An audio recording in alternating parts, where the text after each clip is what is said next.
got a true little story here that I'd like to pass along. Comes from back in 1958. Now it's coming out here in this song.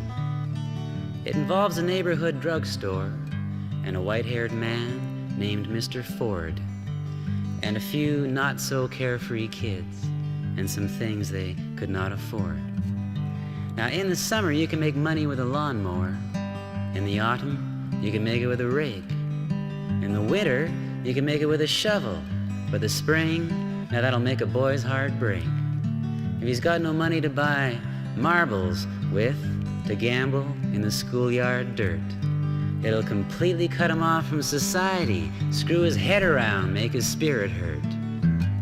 Well, it was at times like that we'd go into Ford's and kind of linger in the aisles and pretend to be interested in the oddest things, and we were always quick with our smiles. Then we'd take a bag of marbles and walk out the door, and then run till we'd almost turn blue. My friend would say, "I think Mr. Ford saw me that time." I'd say, "Yeah, I think he saw me too." But the police never came chasing after us, and my mom never got any phone call. And whenever we'd go back into that store, nobody said anything at all. And I'd get sent there on legitimate business with a little trepidation and fear.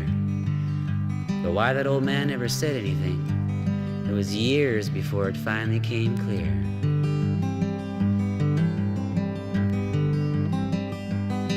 He didn't know us all by name. He knew us by our scruffy necks. He remembered every family in the neighborhood who bought medicine with welfare checks.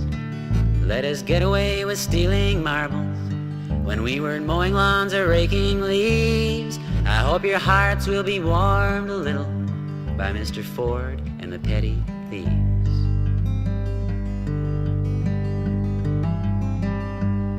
Well, a few years later, I had long hair, high-heeled boots, and tight blue jeans.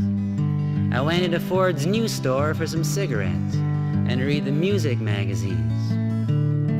Well, old man Ford saw me standing there, and he came over to me and politely asked if I had the time to make a small delivery. I said, "Sure, I guess," and he gave me this bag for a house on Avenue I. I looked around at the rest of his staff, and then I began to wonder why he would ask me to do this for him. But I said, "Okay, I'll be right back." So I zipped up my jacket, turned my collar up, and put the magazine back on the rack. Well, not 5 minutes later, I was at the house. I climbed the steps and knocked on the door. A woman appeared, dug in her purse, and handed me about $8 or more. And then it hit me. That's what he's doing. He wants to see if I'm still a thief. So when he saw me walking back into his store, his face lit up in relief, and he gave me this tin of English toffee. And it was all coming back to me of when that neighborhood was the whole wide world and candy was almost free. But those days, one day, just disappeared, and what's gone can't be restored. But I hope kids living around there now someday get to know someone like Mr. Ford.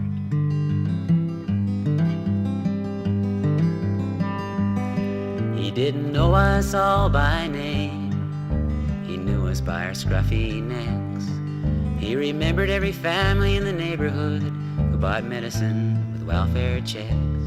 He'd let us get away with stealing marbles when we weren't mowing lawns or raking leaves. I hope your hearts have been warmed a little by Mr. Ford and the petty thieves.